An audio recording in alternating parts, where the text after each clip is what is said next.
नमस्कार दोस्तों, एक बार फिर आप सबका स्वागत है हमारे YouTube चैनल क्रेडिबल ब्रो में। चलिए शुरू करते हैं फिर एक नई न्यूज़ के साथ, फिर एक नए आर्टिकल के साथ, फिर एक नई इन्फॉर्मेशन के साथ। आप सबके सामने मैंने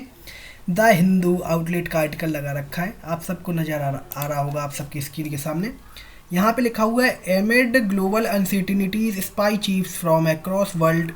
कन्वर्जेस इन दिल्ली। कुछ और न्यूज़ हैं, पहले हम न्यूज़ वगैरह देख लेते हैं, फिर हम आते हैं एक्चुअली में इसका मीन्स क्या है न्यूज़ का और इससे हमारे ऊपर क्या इम्पैक्ट पड़ेगा, राइट। तो मैंने देखी वे PIB का भी आर्टिकल लगा रखा है जो कि गवर्नमेंट ऑफ इंडिया का ही पोर्टल है। रक्षा मंत्री meets US director of national intelligence in New Delhi. कुछ और आर्टिकल्स ऑल्सो हैं जैसे कि मूविंग ऑन सिक्योरिटी गेवराल्ड and others for Five Eyes join Intel TSARS in Delhi। तो एक्चुअली में हुआ क्या है, हुआ ये है कि USA और कई और countries all over the world उनकी जो स्पाई एजेंसीज़ हैं या उनकी स्पाई डायरेक्टर्स हैं जो कि उनको संभाल रहे हैं उन एजेंसीज़ को। जैसे कि मान लेते हैं हमारे यहाँ जैसे जो एजेंसी है raw research and analytic wing, वैसे ही जो US है, US में भी इंटेलिजेंस है उनकी NIA, जो उनके एजेंसीज़ हैं। जैसे कि बहुत सारी उनके मिलिट्री एजेंसीज़ हैं या स्पाई एजेंसीज़ हैं, जैसे कि UK की हो गई MI6 और कनाडा की भी हो गई जैसे स्पाई एजेंसी, और भी कंट्रीज़ की स्पाई एजेंसीज़ हैं। जैसे कि आपने मोसाद का नाम भी सुना होगा, है ना, इज़राइल की एजेंसी है मोसाद। तो क्या है कि ये सब जो कंट्रीज़ हैं हमारी, इन सब कंट्रीज़ के जो ऑफिशियल हैं या जो डायरेक्टर हैं इन सब कंट्रीज़ के, जो मान लीजिए नेशनल इंटेलिजेंस ऑफ USA की डायरेक्टर हैं तुलसी गेवाल्ड, और कनाडा और भी कई कंट्रीज़ के जो डायरेक्टर्स हैं या जो उनको ऑफिशियली चेयर करते हैं, तो उन सब के जो स्पाई एजेंसीज़ के ऑफिसर्स हैं या डायरेक्टर्स हैं वो आए हैं दिल्ली में, हमारी इंडिया में आए हैं। और हमारा इंडिया बेसिकली होस्ट कर रहा है मीटिंग, जिसमें जो ऑल ओवर द कंट्रीज से जो स्पाइस एजेंसीज़ हैं उनके जो डायरेक्टर्स वगैरह हैं वो हमारी यहाँ आकर उस मीटिंग को सफल बना रहे हैं। बेसिकली हुआ क्या है, अब हम चलते हैं मैप पर, उससे हम और अच्छी तरह से इस चीज़ को समझ पाएंगे कि एक्चुअली में हुआ क्या है। और तो अब हम आ चुके हैं मैप पर, और मैप पर आने के बाद हम कुछ यहाँ पे फैक्ट वगैरह को भी देख लेते हैं। जैसे कि जो हमारा इंडिया है ये क्या कर रहा है, ये होस्ट कर रहा है global intelligence and security chiefs meeting, और ये बेसिकली जो है मीटिंग है इसका 4th एडिशन है या 4th कॉन्फ्रेंस है। ये 2022 में स्टार्ट हुई है, 2022 में इसका स्टार्ट हुआ है 21 के आसपास, और ये जो इसका एडिशन है ये 4th एडिशन है। यहाँ पे ये 4थी बार यहाँ पे हो रहा है। और इसमें हुआ क्या है कि जो अटेंडीज़ हैं या जो कंट्रीज़ हैं उनके जो स्पाई ऑफिसर हैं या उनके डायरेक्टर्स वगैरह हैं जो कि स्पाई एजेंसीज से ऑपरेट वगैरह करते हैं ऑल ओवर द दिग्गज कंट्रीज़, जैसे कि यूनाइटेड स्टेट्स हो गया, कनाडा हो गया, और इंडिया तो है ही हमारा, और भी कंट्रीज़ हैं जैसे सऊदी अरेबिया हो गया, ऑस्ट्रेलिया हो गया, और भी कई सारी कंट्रीज़ हैं। तो बेसिकली जो अटेंडीज़ आए हैं वो आए हुए हैं 28 अटेंडीज़ हैं यहाँ पे जो कि इस मीटिंग को अटेंड करेंगे, जो कि हमारा इंडिया यहाँ पे होस्ट कर रहा है। और जो ये होस्टिंग होती है ये हमेशा ही रायसीना डायलॉग है जो हमारा, उसके कुछ दिन पहले होती है। अभी जो करंटली रायसीना डायलॉग है ये चल रहा है, अभी 17 से लेकर आज से स्टार्ट हुआ है और 19 के आसपास ये रायसीना डायलॉग चलेगा। ये एक अलग टॉपिक है, तो इस पर हम नहीं जाएंगे क्योंकि हमारी वीडियो वैसे ही बहुत लंबी हो जाएगी। तो एक्चुअली में हुआ ये है कि जो इसका अब इम्पैक्ट हम सब पर ये पड़ेगा कि जो यूनाइटेड स्टेट्स ऑफ अमेरिका है इसमें हुए हाल ही में इलेक्शंस, तो जो यहाँ पे प्रेसिडेंट हैं वो है डोनाल्ड ट्रंप। तो यहाँ पे बहुत सारी चीज़ें यहाँ पे क्लियर हो जाएंगी, जैसे कि आप सबको पता होगा कि जो ऑल ओवर द वर्ल्ड है, वर्ल्ड को हम किस तरीके से देख सकते हैं या कंट्रीज़ उनको किस तरीके से ऑपरेट करेंगी, वहाँ की स्पाई एजेंसीज कैसे कोऑपरेट करेंगी, कैसे, और भी बहुत सारी चीज़ें जैसे टेरर फंडिंग हो गई या टेररिज्म हो गया, उसको कैसे रोका जाए, उस सब की बातें हुई हैं। वो मैं इस वीडियो में आगे जाके करूँगा स्टेप बाय स्टेप, जैसे आपको चीज़ें बहुत ज़्यादा बेहतर तरीके से समझ में आए और आप उसको बेहतर तरीके से समझ सकें। तो एक्चुअली में ये जो हमारा प्यारा भारत है, जो कि ये जो ग्लोबल मीटिंग है, ग्लोबल सिक्योरिटी वाली मीटिंग, इसको जो ऑपरेट कर रहा है या होस्ट कर रहा है, ये जो मॉडल किस मॉडल पे आधारित है? ये मॉडल पे आधारित है इसी की तरह, हमारे भारत की तरह कुछ और कंट्रीज़ हैं जो कि ये सेम चीज़ करती हैं। जैसे सिंगापुर में भी ये कॉन्फ्रेंस वगैरह होती है, उसका नाम है सिंगारी ला डायलॉग, जो कि सिंगापुर होस्ट करता है। और एक और कॉन्फ्रेंस है जो कि एनुअली होती है, एनुअल मुनिश सिक्योरिटी कॉन्फ्रेंस। यहाँ पे भी जो स्पाई चीफ्स हैं या स्पाई के जो भी दिग्गज कंट्रीज़ के एजेंसीज़ हैं, वो वहाँ पे जाके अपनी अपनी जो मीटिंग्स वगैरह हैं वो करती हैं। तो एक्चुअली में हुआ क्या कि अभी आप सबको एक चीज़ और नज़र आई होगी कि मैंने यहाँ पे कनाडा का भी नाम लिया आप सबके साथ। आप सबको पता होगा कि रिसेंटली कनाडा ने, अभी बहुत टाइम हो गया है लेकिन अभी ज़्यादा टाइम हुआ भी नहीं है इस चीज़ को, अभी हमारे कनाडा के साथ रिलेशंस एक टाइम पे जाकर बहुत ज़्यादा ख़राब हो चुके थे। अब ड्यू टू वहाँ की सरकार जो कि जिसको संभाल रहे थे जस्टिन ट्रूडो, वहाँ के जो प्राइम मिनिस्टर थे वो जस्टिन ट्रूडो थे। और अभी हुआ ये है कि वहाँ के जो स्पाई चीफ हैं डैनल रॉजर्स, जैसे तुलसी गैबार्ड हैं यूएस की तरफ से, वैसे ही जो कनाडा के एज आ स्पाई चीफ आप मान लीजिए, उनका नाम है डैनियल रॉजर्स। और इन्होंने भी इस मीटिंग को अटेंड किया है जो कि इंडिया ने होस्ट की है अभी। तो ये जो हमारे रिलेशंस थे ये हरदीप सिंह निज्जर की किलिंग से स्टार्ट हुए थे और बहुत ज़्यादा ख़राब होना स्टार्ट हो गए थे कनाडा के साथ, क्योंकि कनाडा ने हमारे ऊपर बहुत सारे आरोप वगैरह भी लगाए थे जिनको वो सिद्ध नहीं कर पाया था इंटरनेशनल कम्युनिटी के सामने। तो यही कुछ चीज़ें थी। और अब देखते हैं, आई होप कि हमारी रिलेशन जो अभी नए प्रधानमंत्री आए हुए हैं कनाडा में मार्क कार्ने करके, उनके साथ उनकी लीडरशिप में कनाडा के साथ हमारे रिलेशन अच्छे होंगे, बेहतर होंगे। आई होप कि मैं यही इसी चीज़ की ही प्रार्थना या दुआ कर सकता हूँ। तो हम बेसिकली आते हैं कि जो हमारा प्यारा सा इंडिया है, इसने जो ग्लोबल सिक्योरिटी स्पाई मीटिंग्स वगैरह या ये होस्ट कर रहा है, तो इसके एजेंडा क्या है, इसका मान लीजिए पर्टिकुलर पर्पस क्या है इस मीटिंग का। तो मैं अब हम सब लोग आते हैं पर्पस पर। एक्चुअली इसका पर्पस क्या है, इसके मैं कुछ पर्पस वगैरह आपको बता सकता हूँ। इसके जो कई सारे मैंने भागों में इस पर्पस को तोड़ लिया है। जैसे कि पहला जो यहाँ पे पर्पस है वो आप सबको मैं बता ही चुका हूँ, काउंटर टेररिज्म और टेरर फंडिंग्स वगैरह। जो टेररिज्म होता है, जो मान लीजिए आप सब लोग देखते हैं इराक, सीरिया और हमारा पड़ोसी देश पाकिस्तान, इसको तो हम कैसे ही भूल सकते हैं सब चीज़ों में, क्योंकि इन्हीं सब लोगों के ही पाले हुए हैं। पाकिस्तान का तो पाला ही हुआ है टेररिज्म, आतंकवादी। तो एक्चुअली में पहला जो यहाँ पे इनिशिएटिव है वो ये है कि हम कैसे जो स्ट्रेटजीज हैं या जो कॉपरेशंस हैं स्पाइस एजेंसीज़ की ऑल ओवर द वर्ल्ड या ऑल ओवर द कंट्रीज़, जो कि मेनली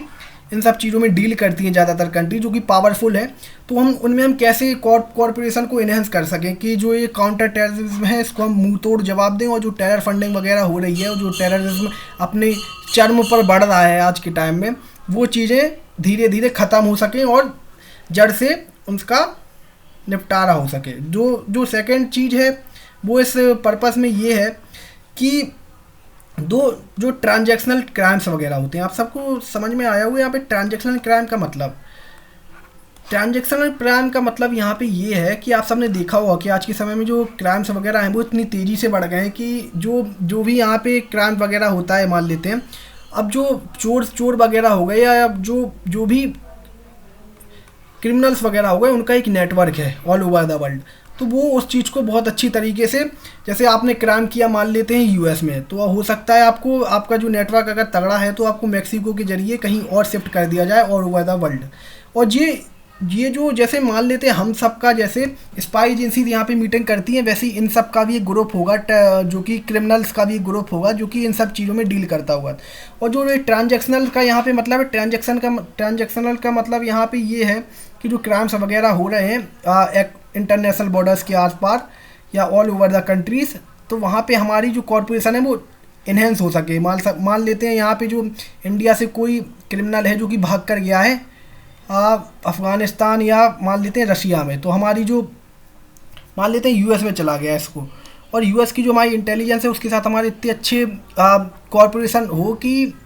हम उस क्रिमिनल को जल्द से जल्द पकड़ सकें और यूएस भी हमारी इसमें पूरी तरीके से मदद करे। तो हमारा जो सेकंड यहाँ पे पर्पस है वो इसको एनहेंस करना है। और जो थर्ड है वो है डिजिटल स्पेस चैलेंजेस। आप सबको यहाँ पे समझ में आ रहा होगा, डिजिटल स्पेस चैलेंजेस का दूसरा नाम है cyber security also. Cyber security आप सबको पता ही आज के टाइम में कितना ज़्यादा फ्रॉड हो रहा है, या लोग कितने ज़्यादा जो फ्रॉडियर्स हैं वो कितना अपर लेवल पर पहुंच गए हैं ना। आज के टाइम पे लोग पुलिस वालों की वर्दी पहन कर आकर लोगों को बेसिकली घर पर ही गिरफ्तार कर रहे हैं। ये तो मैंने एक एग्जाम्पल लिया, लेकिन आप सबने देखा होगा कि ये चीज़ें बहुत ज़्यादा हो रही हैं। और इसी की चीज़ को लेकर जो हमारे प्रधानमंत्री हैं उनने मन की बात में भी इस चीज़ का उल्लेख किया था कि कोई भी अगर आपसे एज अ गवर्नमेंट एडमिनिस्ट्रेटर या कोई भी एग्जीक्यूटिव अगर इस तरीके से बात करे या इस तरीके से कुछ चीज़ें कहें, तो उस चीज़ के लिए आपको जो पर्याप्त निर्देश वगैरह हैं वो हमारी गवर्नमेंट ने जारी भी किए हुए हैं। और आप सब ने देखा होगा कि आप जब भी किसी को भी फ़ोन वगैरह लगाते हैं तो इसके लिए भी आपके लिए जो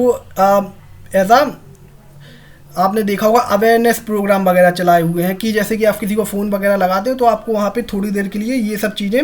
फ्रॉड वगैरह जो साइबर सिक्योरिटीज़ में डील करते हैं या जो अपराधी वगैरह हैं उनके बारे में आपको थोड़ी देर के लिए कुछ मैसेज वगैरह सुनाई देता है, जो कि गवर्नमेंट एज अ इनिशिएटिव इसको दोहरा रही है कि लोग यहाँ पे फंसे ना, लोग यहाँ पे बहके ना, फुसले ना। तो ये इस चीज़ को भी यहाँ पे काउंटर करना और हम सब का जो यहाँ पे इन्हेंसमेंट है उसको और ज़्यादा बढ़ाना कि जो साइबर क्राइम्स हैं या जो साइबर सिक्योरिटीज़ यहाँ पे इन्हेंस हो और जो साइबर क्राइम्स हैं वो कम से कम हो और जो साइबर क्रिमिनल्स हैं उनको जल्द से जल्द पकड़ा जाए यहाँ पे, इसको भी इन्हेंस करना। और जो फोर्थ एंड आखिरी पॉइंट है वो है यहाँ पे हमारा इंडो पैसिफिक, यहाँ पे जो कोलैबोरेशन है या जो सिक्योरिटी है। यहाँ पे आप सबको सिक्योरिटी से पता चल गया होगा यहाँ पे अग्रेसिव कंट्री कौन है। बेसिकली यहाँ पे मैं अग्रेसिव कंट्री एज चाइना की बात कर रहा हूँ कि जो यूनाइटेड स्टेट्स है और जो हमारी और भी स्पाई एजेंसीज़ हैं और भी कंट्रीज़ की, वो क्या कर सकें, वो मुँह तोड़ जवाब दे सकें और चाइना को, और कोई भी चाइना हो या कोई भी अग्रेसिव कंट्री हो जो कि इंडो पैसिफिक में शांति को नहीं बरतेगा, उसके लिए भी हम एक ऐसा कोऑपरेशन को बढ़ाएं और इस चीज़ को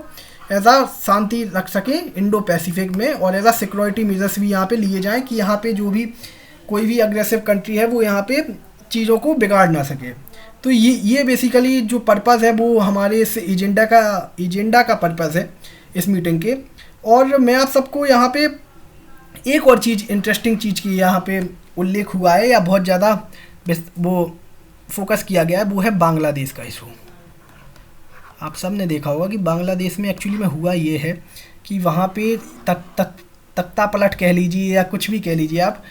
एक अलग ही व्यक्ति आकर वहाँ पर पूरी सरकार को चला रहा है। उसका नाम है मोहम्मद यूनिस। ना वो वहाँ पे चुनाव वगैरह करवा रहे हैं ना वो कुछ करवा रहे हैं, बस वो एज आ एडवाइज़र की तरह पे वहाँ पे बैठे हुए हैं और पूरी तरीके से कंट्रोल किए हुए बांग्लादेश को। और जो रिलेशन वगैरह हैं बांग्लादेश के वो इंडिया के साथ बहुत ज़्यादा ख़राब है। तो जो ये कंट्रीज़ वगैरह हैं इन सब ने बांग्लादेश को भी एज आ इशू की तरह देखा, और बांग्लादेश में जो अनसर्टेनिटी है या अनस्टेबिलिटी है वहाँ पे, जो लोग वहाँ पे इतने ज़्यादा जो वहाँ पे रिलीजियस कम्युनिटी है या जो रिलीजियस हार्म्ड ग्रुप्स हैं वो भी वहाँ पे बहुत ज़्यादा तेज़ी से बढ़ रहे हैं ड्यू टू मोहम्मद यूनिस सरकार, है ना। तो यहाँ पे इस बांग्लादेश को भी ऐसा लिया गया है, जो ये कॉन्फ्रेंस है इसमें ऐसा इसको भी ऐसा देखा गया है कि जो बांग्लादेश है उसका क्या किया जाए या उसमें जो चीज़ें बेहतर कैसे हो, वहाँ पे स्टेबिलिटी और पीस कैसे आ सके। और जो यही सब कुछ चीज़ें थी यहाँ पे जो हमारा अब ये ग्लोबल सिक्योरिटी कॉन्फ्रेंस मीटिंग है जो कि स्पाइस एजेंसीज़ के बीच में है, ग्लोबली स्पाई एजेंसीज़ के बीच में, इस सब में जो पर्पस थे वो मैंने आप सबके साथ डिस्कस कर लिए। और अब क्या होगा, अब इसमें ये चीज़ भी निकल के आई है मीडिया के थ्रू कि जो डोभाल साहब हैं और जो यूएस की तुलसी गैब्राल्ड हैं, अगर मैं उनका सरनेम ढंग से प्रोनाउंस नहीं कर पा रहा हूँ तो आई एम सॉरी, लेकिन जो यहाँ पे डोभाल साहब हैं और जो तुलसी जी हैं ये बेसिकली क्या करना चाह रही हैं, ये जो यूएस के साथ हमारे एज आ इंटेलिजेंस शेयरिंग के ऊपर चीज़ों को बढ़ाना चाहते हैं। और जो हमारे डोभाल साहब हैं उन्होंने ये चीज़ बहुत क्लियर शब्दों में तुलसी गैब्राल्ड से कह दी है कि जो आपके कंट्रीज़ में या ऑल ओवर द कंट्री जो प्रो खालिस्तानी एलिमेंट्स चल रहे हैं इंडिया के ख़िलाफ़,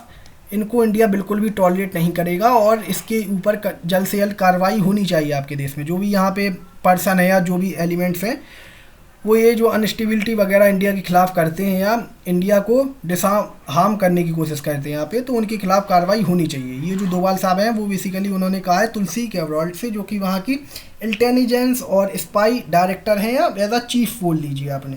तो बेसिकली इसका कंक्लूजन क्या निकल के आया, राइट। अब हम आपने आते हैं इसके सार पे। इसका सार बेसिकली ये निकल के आया कि जो इंडिया है वो इस चीज़ को समझता है कि जो ये कंट्रीज़ हैं जैसे यूनाइटेड स्टेट्स हो गया, कनाडा हो गया, यूके हो गया, और भी जैसे कंट्रीज़ हैं या जैसे ऑस्ट्रेलिया हो गया, सऊदी अरेबिया हो गया, इन सब के भी कई और ऑफिशियल थे, लगभग 28 के आसपास अटेंडीज थे।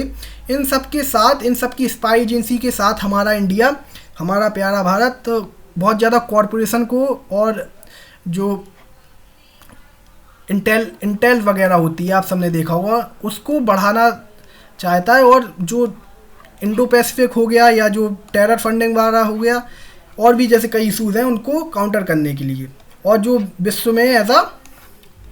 शांति लाने के लिए भी हमारा भारत इस चीज़ में बहुत आगे है, क्योंकि हमारा जो सिद्धांत है वो इस पर ही है, वासुदेव कुटुंबकम। मान लीजिए पूरा वर्ल्ड एक परिवार है। इसी के साथ हम इस चीज़ को, इस लेक्चर को यहाँ पे ख़त्म करते हैं और समाप्त करते हैं। आप सबसे मेरी मुलाकात होगी एक नई वीडियो में, एक नए लेक्चर, एक नई इन्फॉर्मेशन के साथ। जय हिंद, जय भारत।